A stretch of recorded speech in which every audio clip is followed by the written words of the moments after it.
You know, governments around the world, they use miscommunication and propaganda to control their constituents.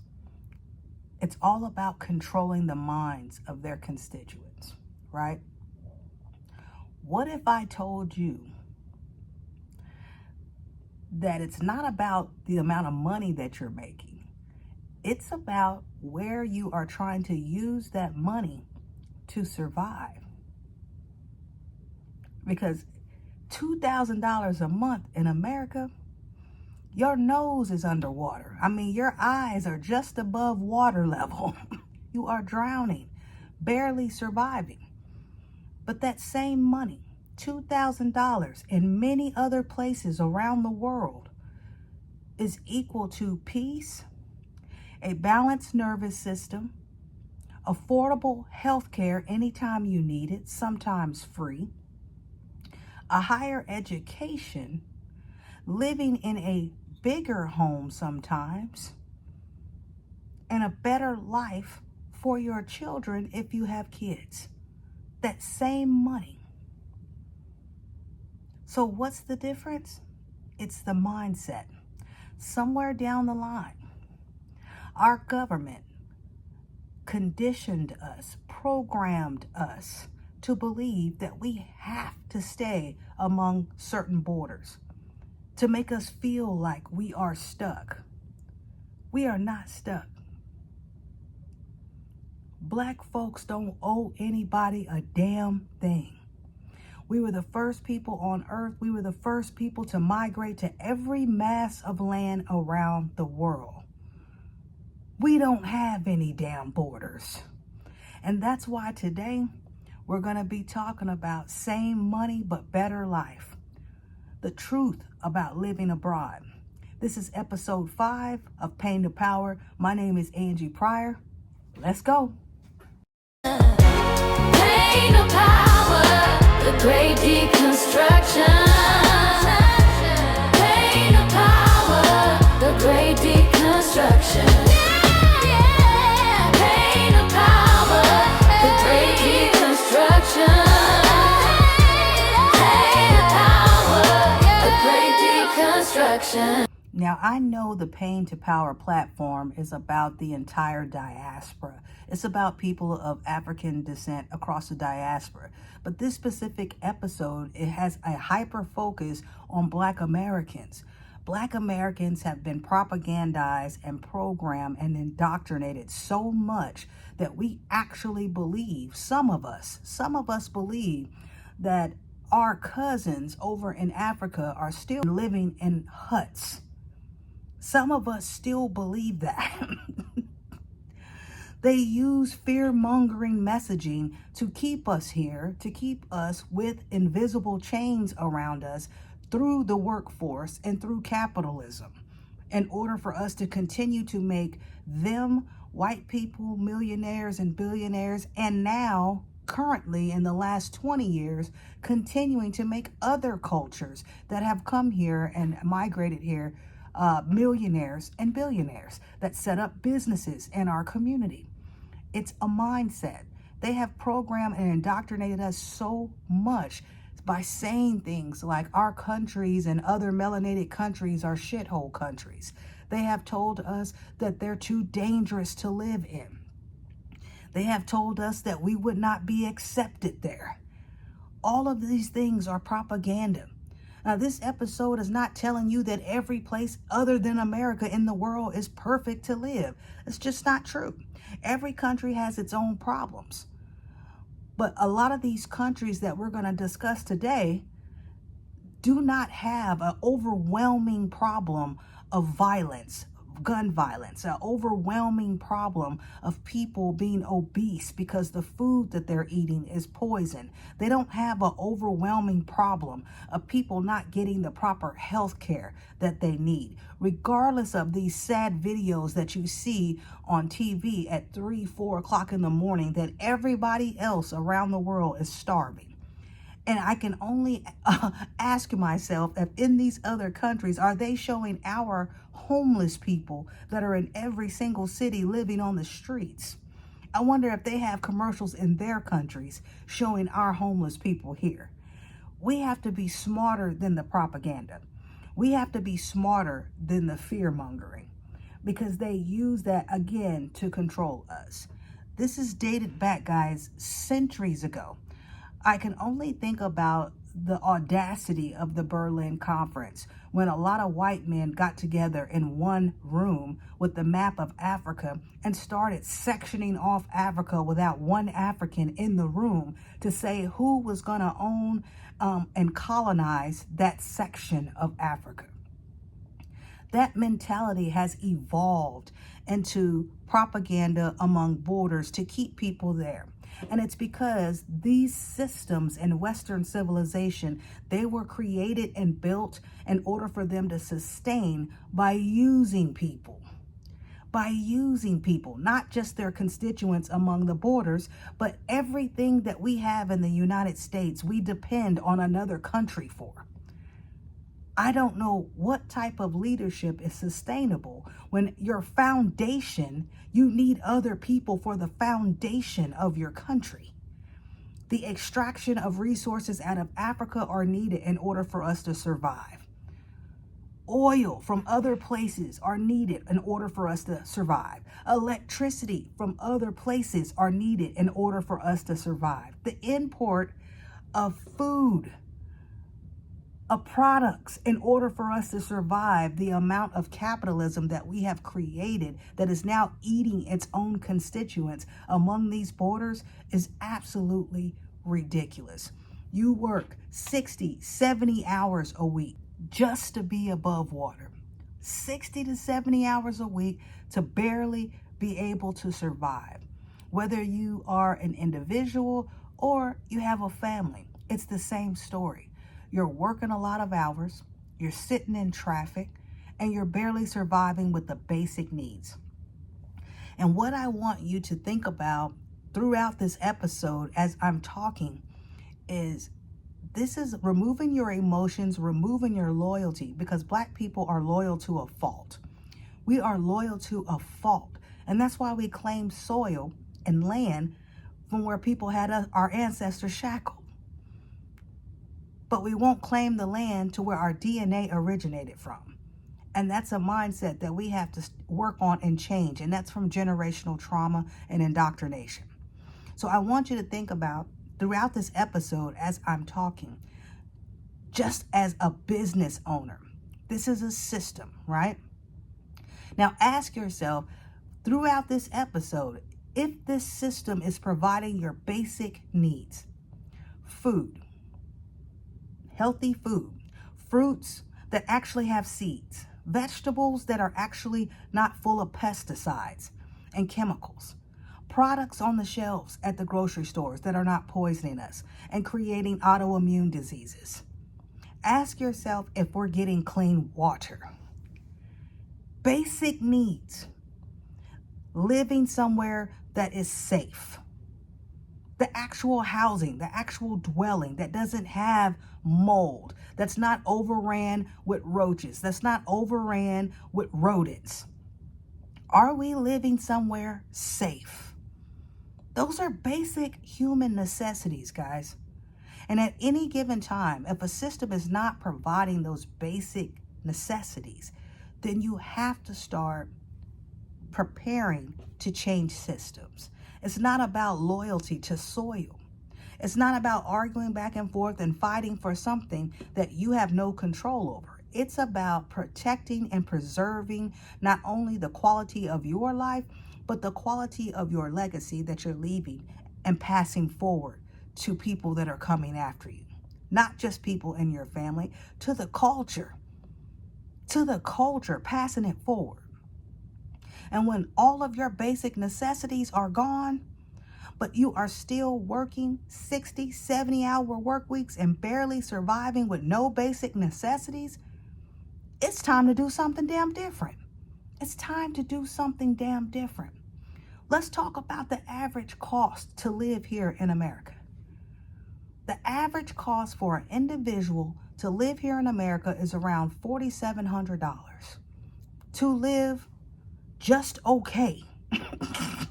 This is not living like above your means. This is having basic necessities food. The food that you can afford with that type of money here in America is trash food. Trash. Utilities. And $4,700 may or may not get you health care. It may or may not get you health care. This is just for living. You might have a car payment, car insurance, rent, utilities, and food. $4,700 for an individual person. Average cost of living for a family of 4, $9,000 plus. $9,000 plus. And if you're one of those parents that are going to be picky about where you live and what school your kids go to, this can get up to a family of 4. Average cost of living, $15,000, $16,000. Average cost.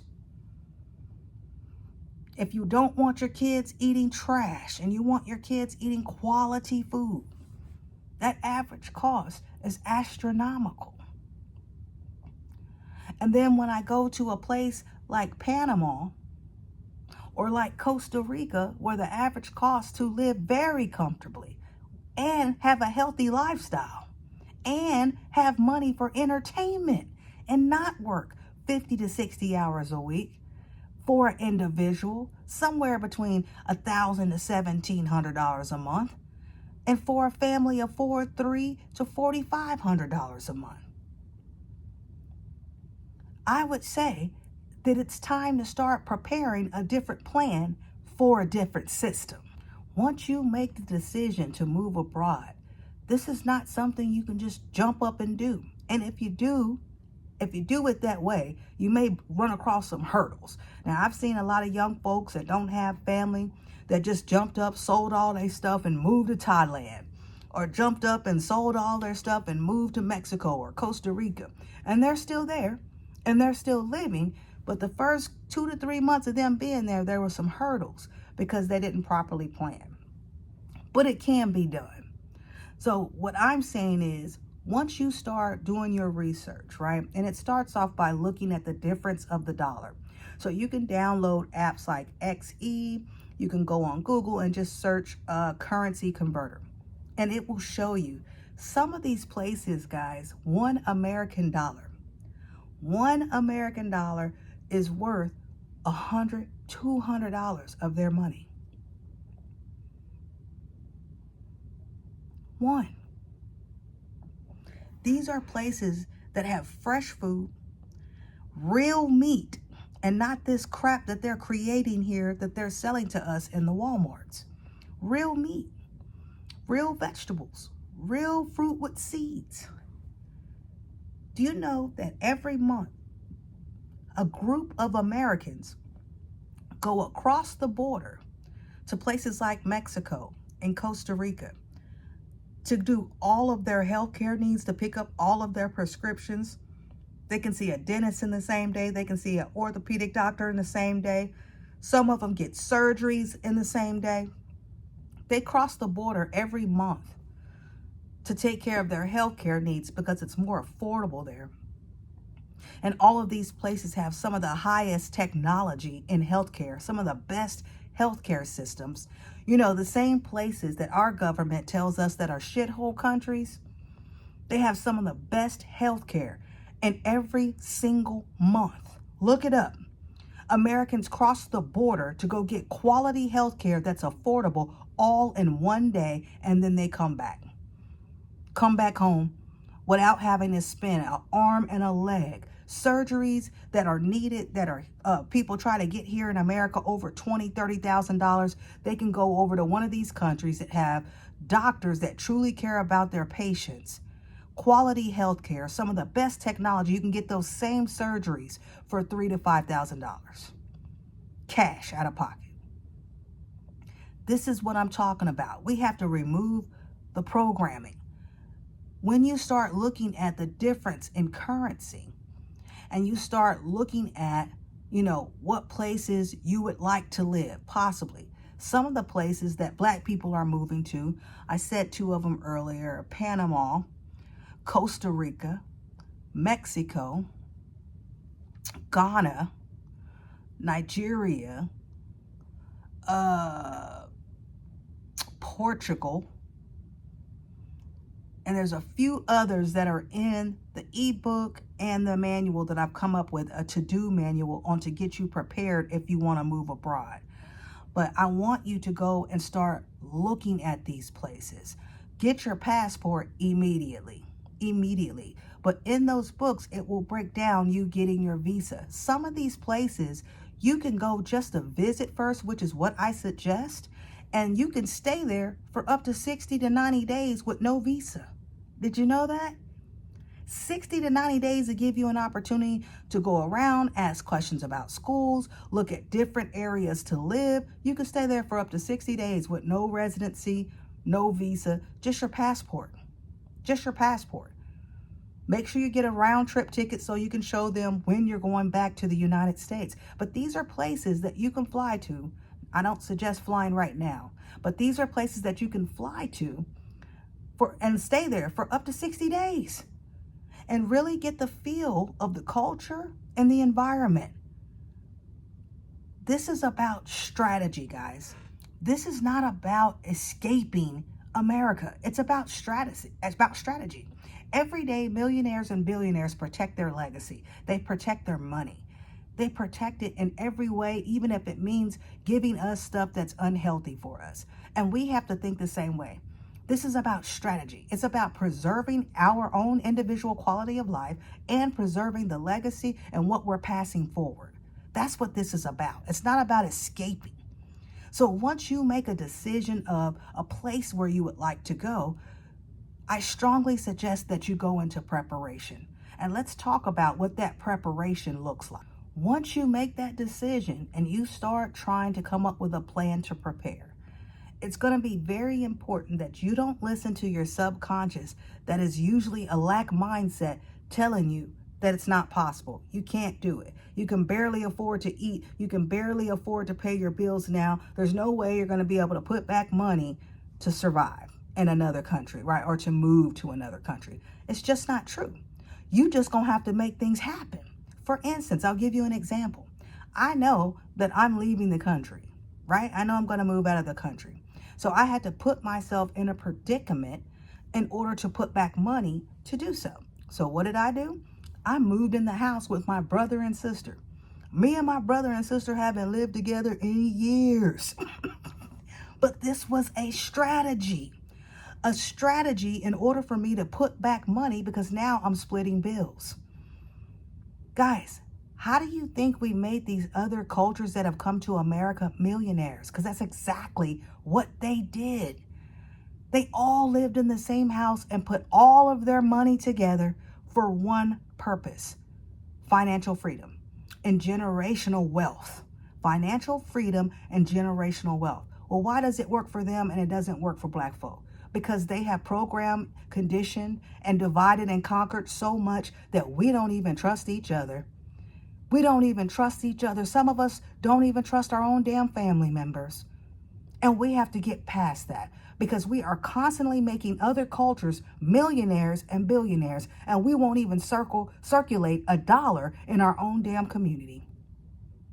Even with Black-owned businesses, we will compare them to a major corporation that has millions of dollars for marketing, millions of dollars to hire competitive people, millions of dollars to make sure they have several people doing multiple jobs. We'll compare a Black-owned business by an individual who's just getting started to a major corporation experience.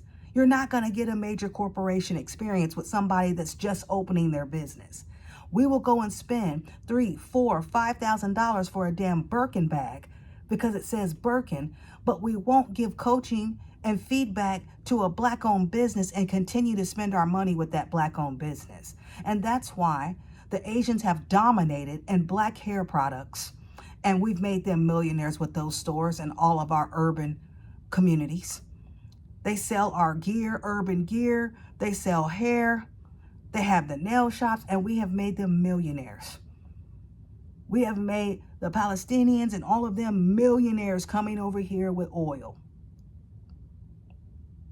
The people from Iran, buying their gas. We're making them millionaires. White people, we shop at shopping centers, malls, and places like Walmart and Target. We've made them billionaires. The Hispanics that some of you guys are so desperate to get deported out of here, these people came over here and worked their asses off. Sometimes 7, 8 people in one house worked their asses off, put all their money together, and opened up a business, construction, lawn care. Some of them opened up insurance companies. There's multiple businesses that they open specifically for their people, to help other people come over and start generational wealth. They all pulled their money together and bought one house. They all lived in that one house for 3 to 5 years, putting their money together. Then once they got their businesses up and running, they got another house, and the first family in that house moved into that house, and so on and so forth. Every culture trusts each other enough to pull their money together, to live together in order to save money for the common goal of generational wealth, except for Black people. And that is something that we have to change. Black people spend more money than anybody in this country, $1.7 trillion a year. $1.7 trillion a year. And if we would start saving money, living together with family, friends, roommates to save money, and then start circulating that $1.7 trillion a year among our own community, not only would these other cultures and these other businesses suffer from losing our business, but now we are building generational wealth and keeping the Black dollar circulating in the Black communities. And that's what it's about. Everybody is going to wake up and live, and everybody is going to die. But the problem is, when you die and you don't have your culture behind you, when you die and you haven't paid anything forward to the upcoming legacies, then you're dying completely alone, spiritually and individually. It's about building generational wealth. It's about passing the culture forward in a different way. So every time somebody Black passes away, the culture should be upgraded in some type of way. That's why you're supposed to be walking in purpose. And that's why we have to do things like moving abroad for strategy to maintain and preserve that culture. So you may have to move in with a roommate. You may have to move in with family to start putting money back. That is the strategy of preparation. Other strategies of preparation is being frugal, minding what you're doing with your money, not spending unnecessary money. A lot of y'all can't cook. I suggest that you start figuring out how to, because cooking saves money on eating out, right? Stop buying stuff like substances and alcohol. That's extra money that you could be putting back. See, when people tell me I'm running short on money, but you always got money for weed and you always got money for Hennessy, then I really don't believe that. And listen, when I'm talking about stuff like this on my podcast, I'm talking about me. I was there. Listen, to have my Jack Daniel's honey was a priority. It was a utility bill. I had to have 2 bottles of Jack Daniel's honey in my house at all times. It was a utility bill. Now, each one of those bottles cost me anywhere from $27 to $40, depending on what size I bought. Now, when I go back and I think about how many years I was drinking at the peak of my addiction to alcohol, and I add up all that money that I spent on alcohol, right now I should own a significant amount of land just with that money. So that's what I'm talking about. This podcast is not about shaming people.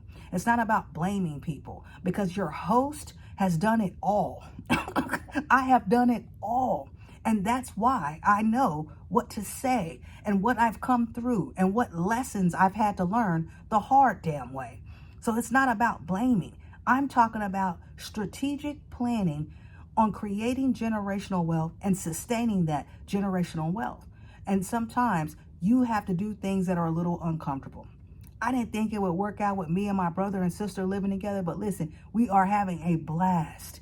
We are having a blast, and we're not stressed the hell out. We're at all. We know for a fact the bills are going to be paid. because we're splitting them 3 different ways. These are things that we can do. We can start cooking more instead of eating out. Stop buying substances, making those people millionaires by getting our minds altered where we're not thinking straight.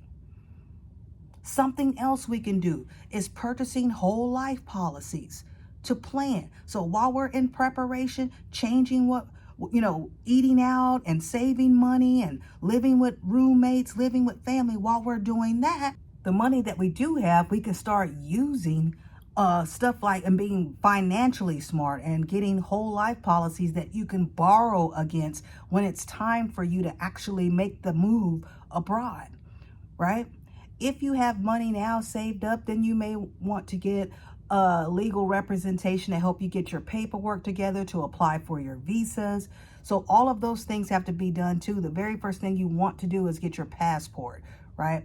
And then you need to start looking at the visa process on how long you're going to stay there. Some visas will let you stay for up to 4 years. Some of them will let you stay up to 5 years. You just have to read the rules. If you're unsure about it, there's help online everywhere for every location. Every location.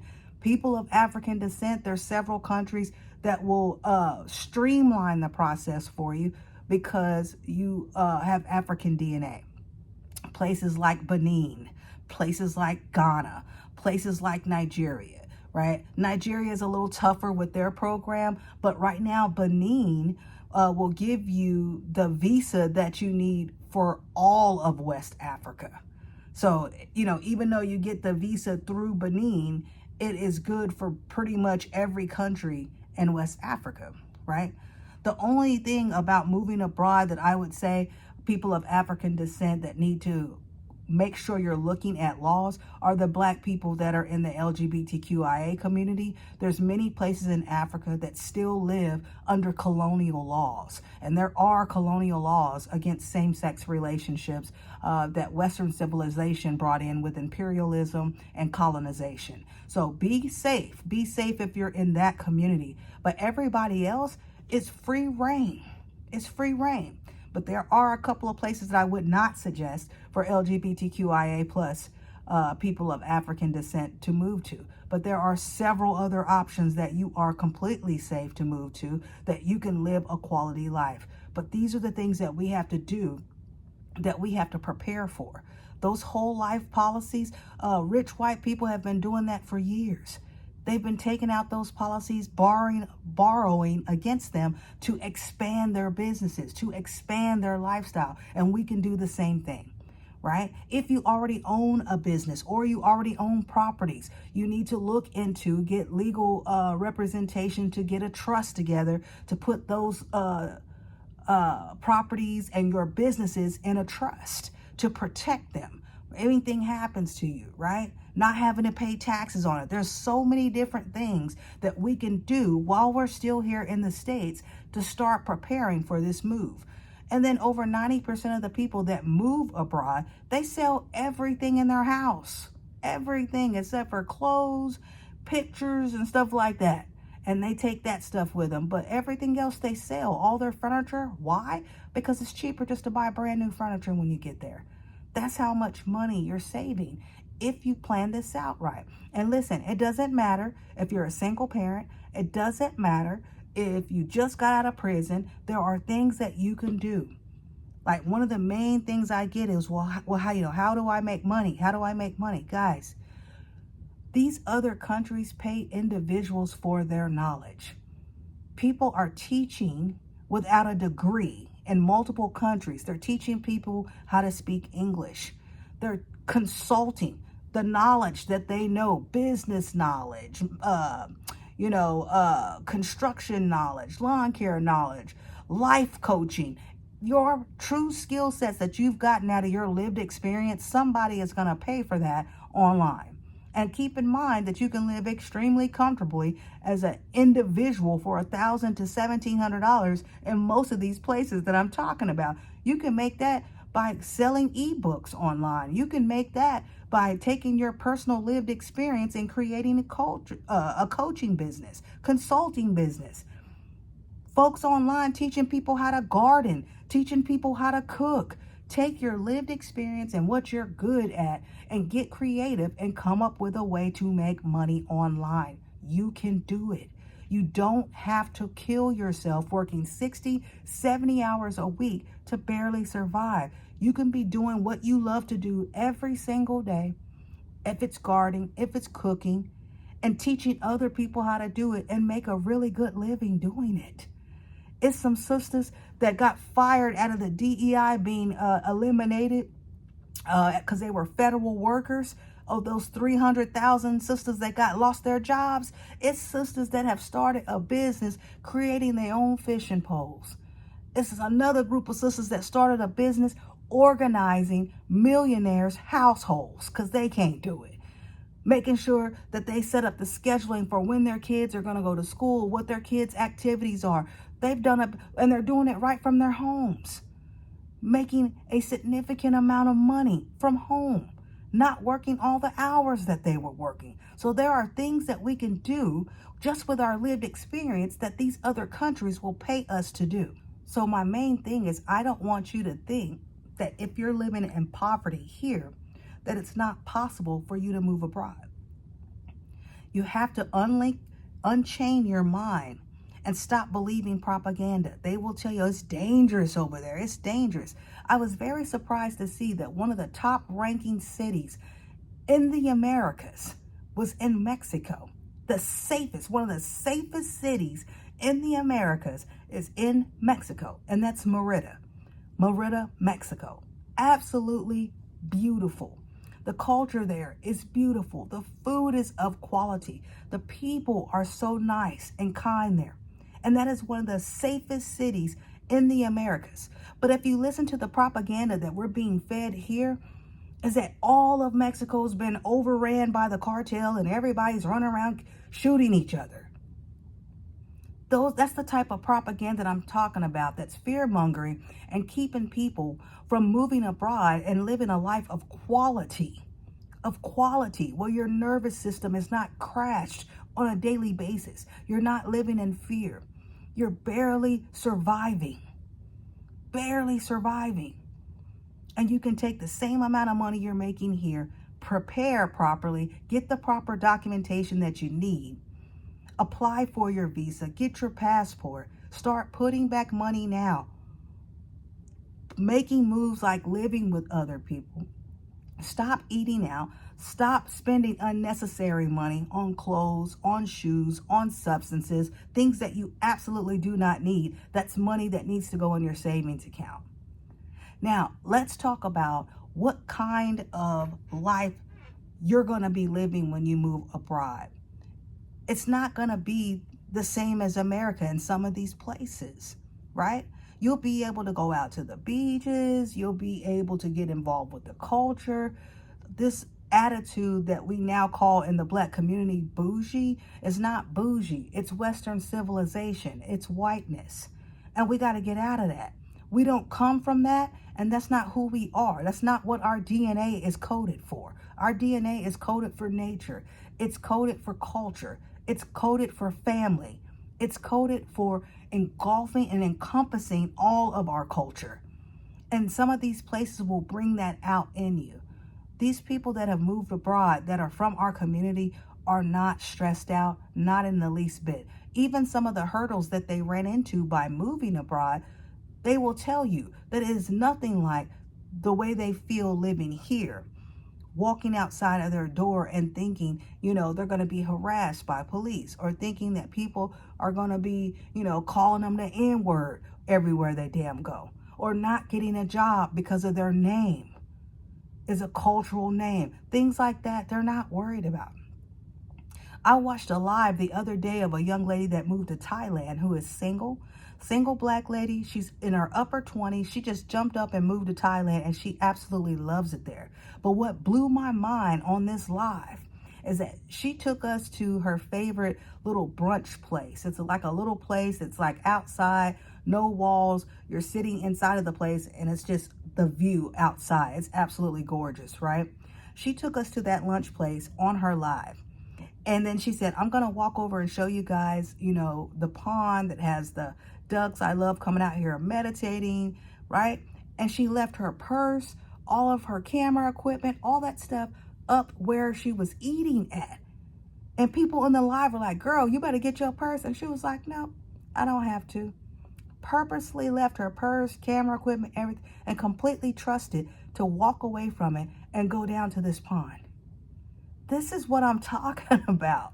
Those type of things people don't think about causes stress. People don't think that when you're sitting in traffic for 2 or 3 hours just to get to work before you even start your grind, it's stress. This entire system that's built here in the United States is built to crash your nervous system, to make you think that you're stuck, to make you think that this is the only way. And you got people in the middle of the day earning money just by being on live and talking to other people about how to move abroad and making good money on their digital products, their ebooks, their how-to-dos, their manuals, those type of things. We can all do that. Look at your skill sets, what you've learned in your lived experience, and think about how to transform that into something to make money. I got a friend that makes her own wigs, and she's now launching her own platform to sell her own wigs. These are the things that we need to do. Our lived experience and our skills can make us money. We just have to put it together, plan, focus on it, and these things we can do from anywhere in the world. That's the way we have to think. We don't have damn borders. We don't. We don't. We can live wherever the hell we want to live, because when a system stops providing necessities, that's a problem. That's a problem. And that's where we have to change our mindset. That's where our mindset is hindering generational trauma. That's where our mindset is hindering the ability to pass a legacy forward to the next generation. When you are living a better quality life, you make better decisions, not just for you, but for the next generation coming behind you, whether that's with your children, your nieces, your nephew, or just friends, right? Or other people in the community across the diaspora. When you're living a quality life, you're healthier. When you have the necessities that you need to be healthy, you make better decisions. You're more balanced. And you have to look at borders like you look at a marriage or a romantic relationship. If and when at any time you stop receiving what you need, your necessities, it's time to break up. It's time to get a divorce. And that's what this is about. It's not about escaping. It's about strategy to preserve. What are you preserving? You. You are preserving your nervous system. You are preserving the hard work that you've put in with your lived experience. You are preserving your family legacy. You are preserving your culture, and you are preserving a quality path ahead for the next generation and your children, if you have children. That's what this is about. My final thoughts on moving abroad. It takes preparation. It takes strategy. It takes self-discipline. But this is something that each and every one of us, no matter how much money we make, no matter what our status is, we're capable of achieving. And make no mistake, every single person deserves a quality of living life. Quality. Not just surviving. A quality life. And sometimes you have to change locations to get your necessities in order to attain that quality. It's not about loyalty to a system that was built to keep you working and blinded. I didn't say keep you working healthy. I didn't say keep you working comfortably. I said keep you working. These people don't care about us so much, they're trying to replace us with AI damn robots to start off by teaching our children with robots.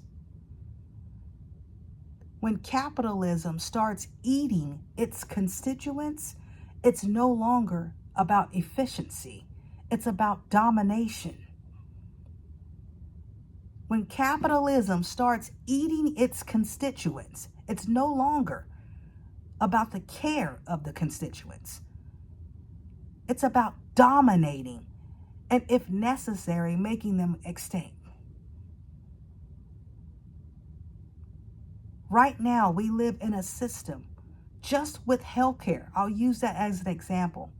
The same company that owns the doctor's office that are giving you diagnosis and prescribing the medicine, giving you the prescriptions, those same companies also own the pharmacies that are providing you the prescription, and they also own the factories that are producing those prescriptions. So they know the cost of those prescriptions, and all of them are being traded on the New York Stock Exchange. I want you to really think about that right there. And in every industry, our government has set it up just like that. So when you are being diagnosed in the medical field, many times you're being diagnosed by doctors that are being paid by the company that produces the prescriptions and that also own the companies that are selling you the prescriptions, like the CVS's, the Walgreens, where you go pick up the prescriptions. Folks, that's a problem. And all I'm saying is that it's the system. And anytime if the system is not working, if this marriage is not giving you what you need, then goddamn me, it's time for a divorce. Thank you guys for listening to this episode. Again, my name is Angie Pryor. This episode is very important to me. So not only did I put together an ebook that's a how-to, I also put together a blog on this topic. So, the website will be on the next screen. Go to the website, go to the shopping button. Make sure that you grab this ebook. Guys, all of my ebooks are purposely under $10. Under $10, every last one of them, because this is information that people of African descent need across the diaspora. So go and grab this ebook that goes along with this episode. Also go and read the blog and start preparing right now to make your move abroad. We don't have to live anywhere. We can live wherever the hell we want in a place that's going to work for us.